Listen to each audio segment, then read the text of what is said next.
Order the July 13th, 2020 Morgantown Utility Board regular meeting. We have a couple sets of minutes to approve. We had the minutes of the June 24th meeting supplied in read ahead. If there's no corrections or deletions or whatever, we need a motion to approve those. I move to approve the minutes of the June 24th, 2020 meeting. I'll second. A motion and a second to approve the June 24, 2020 minutes of the regular meeting. Questions? All in favor? Aye. Everybody say aye. Yes. Right. Yes. Then we had the special meeting minutes from July the 2nd. So we need to have a motion for approval of I the. move we approve the minutes of the special meeting held July 2nd, 2020. Second. Okay, motion and a second to approve the minutes of the special meeting of July 2nd, 2020. Questions on that motion? All in favor? Aye. Aye. So the minutes are approved. Public portion, anything from the public, Tim? Jeff? Chris, any comments received?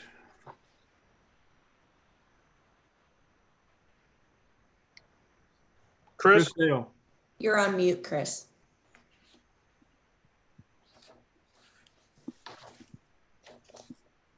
All right. I think I read his lips, and he has forwarded no comments, so no comment, and he's shaking his head no, so no comments have been received. Okay. All right.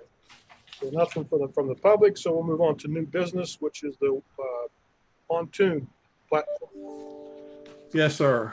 This is the only item under new business. This is literally a floating platform, a sampling pontoon that we will place in the Mon River just downstream of the Uffington Bridge.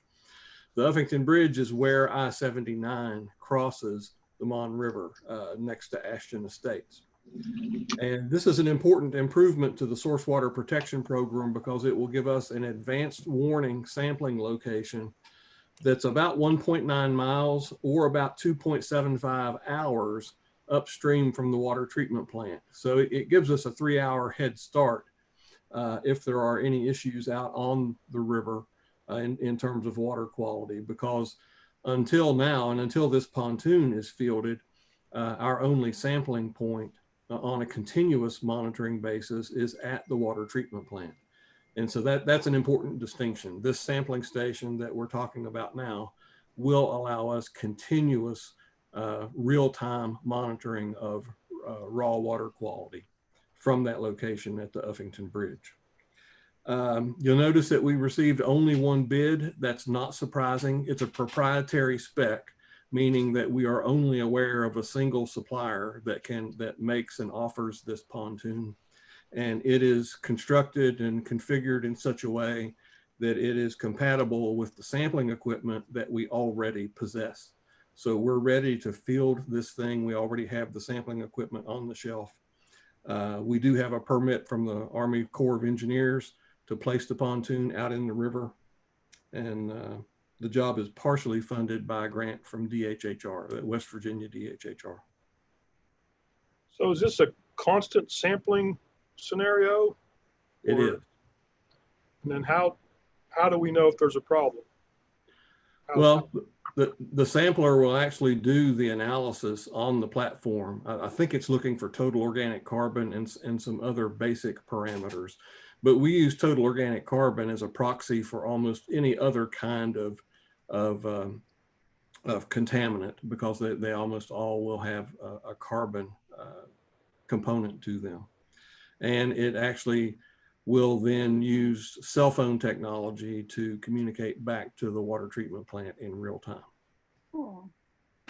Would that pick up the kind of spill that occurred down in Charleston several years ago? It would. It will not identify the actual substance, but it'll tell you that something's wrong. Okay, So it's a canary in the coal mine kind of sampler. good. So then what happens?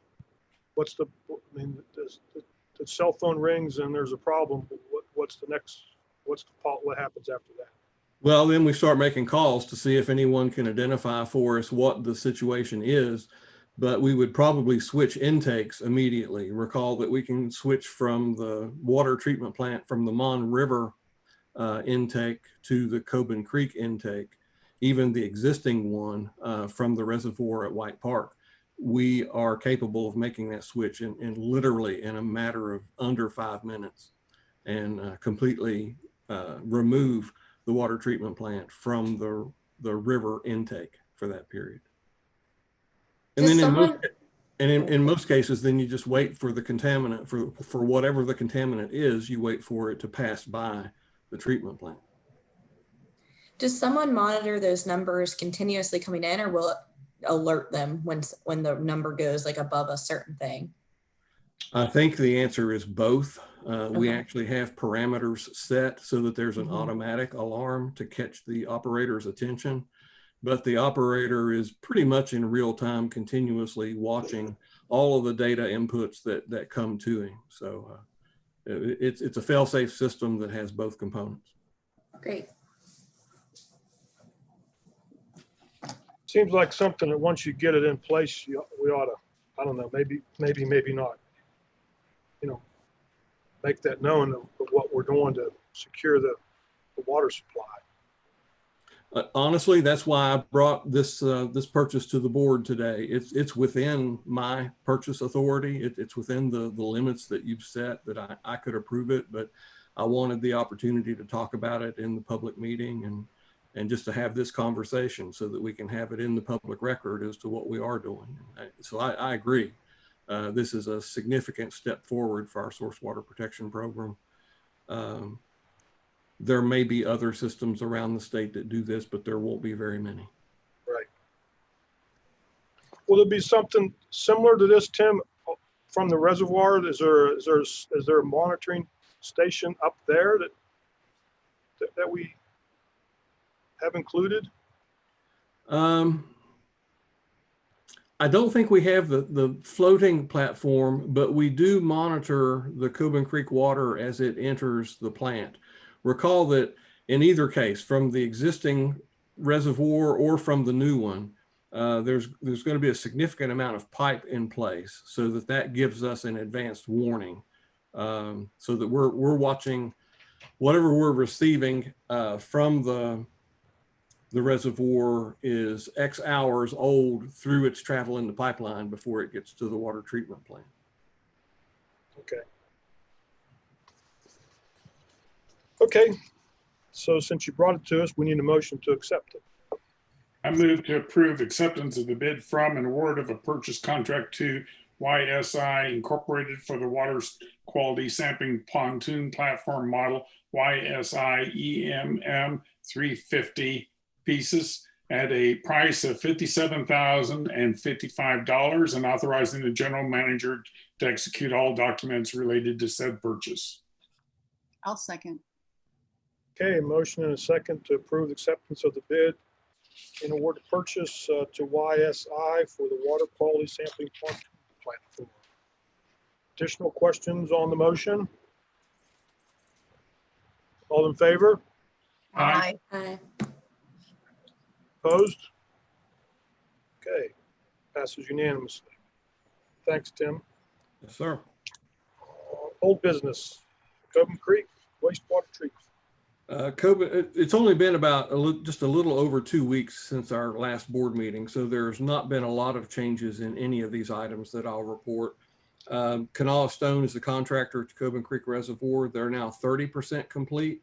And the big news there is that they've now begun placement of the earthen fill for the actual body of the dam itself. So that's a huge milestone. We've been waiting a long time to see that one begin.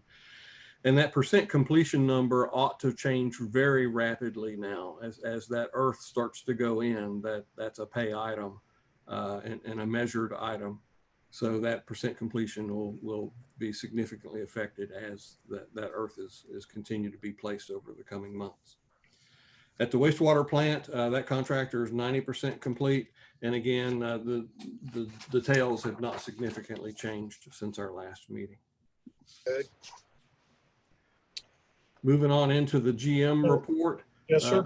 Again, not a lot of changes, so I'm not going to repeat a lot of the details that were just presented 2 weeks ago. But with COVID infections spiking in West Virginia, and especially in Mon County now to previously unseen levels, our office continues to remain closed. All of our public areas are not public any longer. And again, we will be purposefully slow and methodical and judicious whenever we choose to make that change. The financial impact will not significantly changed, except that when we last talked, I had reported to you that we had 2 weeks, the two most recent weeks, 2 weeks ago, in water demand were normal compared to years past. And in the last 2 weeks since that June 24th meeting, we've been running at about 6% below normal. So it's not nearly as bad as it was during the height of the economic shutdown in March, April, and May, but we're still running a little below normal in terms of water demand and therefore water and sewer sales and revenues. We did on June 30 submit a request to the state for a reimbursement through the CARES grant funding. That amount was for just over $232,000. It covered our expenses that were incurred in March and April. Tomorrow, I will submit a request for the expenses incurred in May, and the amount of that request will be just over $41,000. Unless things change drastically, that will represent the lion's share of the eligible cost that we can submit. Recall, lost revenues are not eligible. In round numbers, that's about $750,000. So that's the biggest hit that we've taken. And to date, the rules don't allow for that to be reimbursed. And then lastly, the BABS refinances continues to be on schedule. We're scheduled to be at the Committee of the Whole on July 28th to submit that to council. Hopefully it will then be approved to roll into their regular meeting city council schedules in August. And we continue to estimate that that refinancing bond issue will occur in mid to late September of this year. That's everything I have, Mr. Chairman. Okay, thank you, Tim. Anybody on the board have any issues that they want to bring up to the staff? Any discussion you want to have at this time? No. Nope. Okay, so that brings us to going into executive session. Move we go into an executive session to discuss personnel. I'll second. Okay.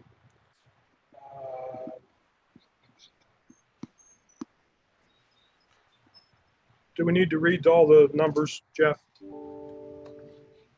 for the executive session? Are we okay with that?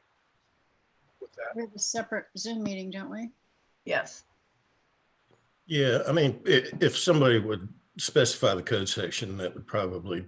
I move to convene an executive session of the Board of Directors under provision of West Virginia Code 6-9A-4B2A to discuss matters related to personnel, and to further move that the July 13th, 2020 regular meeting of the Board of Directors be adjourned at the conclusion of the executive session. I'll second. Okay. We have a motion and a second. All in favor? Aye. Aye. Opposed? So I think, so we can move into that session. We're going to want Tim and Jeff in that session.